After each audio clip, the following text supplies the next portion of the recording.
কে আন্তরিক শুভেচ্ছা জানিয়ে আমি আজকে আরেকটি ভিডিও আপনাদের সামনে নিয়ে এলাম। এই আপনারা দেখতে পাচ্ছেন শিমের ঝাড়।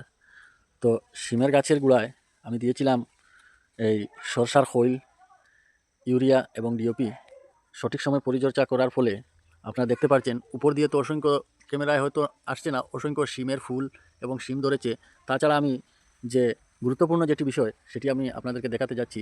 এই আপনারা দেখতে পাচ্ছেন এই শিমের এই যে লত যেটি আছে, এই তো দেখতে পাচ্ছেন মাটি থেকে উঠেছে। এই দেখেন, এই লতের মধ্যে ফুল এসেছে। এই আপনারা দেখেন। তাছাড়া এই আর উপর দিয়ে আমি যাচ্ছি, এই দেখেন লতের মধ্যে ফুল এসেছে। এই দেখেন লতের মধ্যে শিমও ধরেছে।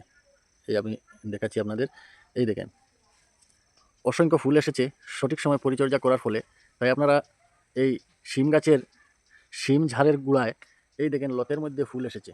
উপর দিয়ে তো আসছেই, কিন্তু লতের মধ্যে অনেক ফুল এসেছে। এই আমি আপনাদের দেখাচ্ছি।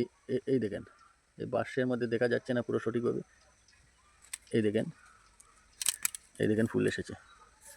ফুল শিম অসংখ্য এসেছে লতের মধ্যে। ক্যামেরা দিয়ে পুরো কভার করা যাচ্ছে না। তাই আপনারা সবাই যাদের বাসায় শিমের ঝাড় আছে, গুঁড়া একদম গুঁড়াতে আমি আর একটি দেখাচ্ছি। একদম গুঁড়াতে এই তো মাটি দেখতে পাচ্ছেন। এই মাটি থেকে এই দেখেন উপরে, এই দেখেন শিম ধরেছে।